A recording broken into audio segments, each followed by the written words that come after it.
সুপ্রিয় দর্শক, আপনারা দেখতে পাচ্ছেন আমার সাথে আছে স্টুডিও ক্লিকের অন্যতম প্রতিষ্ঠাতা রবিন ভাই। ভাই আপনি কেমন আছেন? তো আলহামদুলিল্লাহ ভালো আছি। ভাই আপনি এতজন মানুষ নিয়ে আপনারা আজকে বিজয় উল্লাসের জন্য এখানে এসেছেন এবং আপনারা বিজয় অর্জন করেছেন গতকাল।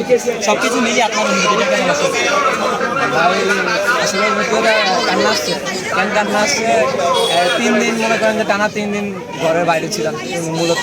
কারণ কি যে মানুষ জানে হয়তো, আমি না বলি, বাট মানুষ হয়তো জানে কেন হয়েছে, কেন ইয়ে করছে, হামলা মামলা গুম টুম মানে সব কিছু হয়েছে।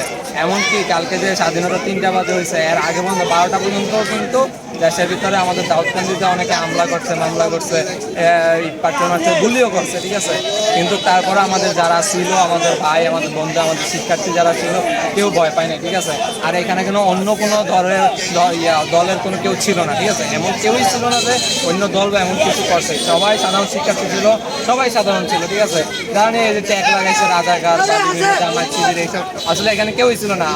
আপনি জানেন, আমি জানি, সবাই এখানকার শিক্ষার্থী ছিল। তো সব মিলে এখন যখন স্বাধীন হলো দেশ, এখন যে একটা বিজয় মিছিল হলো, আনন্দ লাগছে যে এখন একটা ফ্রিলি আমি কথা বলতে পারতেছি, আমি একটা স্বাধীন, এটা আমার অধিকার আসলে বলার। এই যে আমি বলতে যে কারা হামলা করছে বা কারা ইয়ে করছে, আমি এটা বলতে পারতেছি। একদিন সেটা ছিল না, ঠিক আছে। এইটা হলো স্বাধীনতা। আর সর্বশেষ যেটা, সেটা হচ্ছে যে স্বাধীনতা ঠিক আছে আসছে, কিন্তু মানে স্বাধীনতা যে রক্ষা করতে হবে, এটা কিন্তু অনেক কঠিন। যে এত চারদিকে অনেক প্রশাসনিক কোনো ব্যবস্থা নেই, গুম টুম আরো হচ্ছে, ঠিক আছে। তো এগুলো আমাদের নিয়ন্ত্রণে আসতে হবে, আমাদের করতে হবে। এগুলো আরো আছে, বহুত কাজ আছে দেশকে আরো। জাস্ট প্রথম ধাপ গেছে, আরো 4 ধাপ আছে। তো এগুলা পার করলে আশা করি স্বাধীনতা আসবে। আর জাস্ট প্রথম ধাপ আমরা পার হয়েছি, আশা করি সামনে আরো বিজয় হবে, এই আর কি।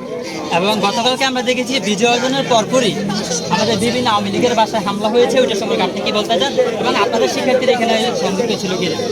প্রথম কথা, অবশ্যই শিক্ষার্থীরা কোনো এটার ভিতরে সংযুক্ত ছিল না। কারণ কি একজন প্রকৃত মেধাবী যারা পড়ালেখা করছে, তারা অবশ্যই কোনো সময় এই যে হিংসাত্মক কাজ করবে না। কারণ কি, আর যারা করছে আমি মনে করি তাদের বিরোধিতা, যারা আওয়ামী লীগের নেতৃত্ব ছিল, তারা হয়তো কারোর উপরে অবশ্যই জুলুম নির্যাতন করছে, তাদের খুব বহিঃপ্রকাশ এটা হয়েছে, ঠিক আছে। এখন কোনো ছাত্রই অবশ্যই তাদের বহিঃপ্রকাশ করে নাই, কোনো ছাত্র এসব করে না। হয়তো কেউ করছে আমাদের ভিতরে ঢুকে এসব করছে, কিন্তু অবশ্যই কোনো ছাত্র এসব কাজ করতে পারে না, আমি বিশ্বাস করি না, ঠিক আছে। ভাই আপনাকে অসংখ্য ধন্যবাদ আপনার মূল্যবান সময় থেকে কিছু সময় আমাদেরকে দেওয়ার জন্য। ধন্যবাদ।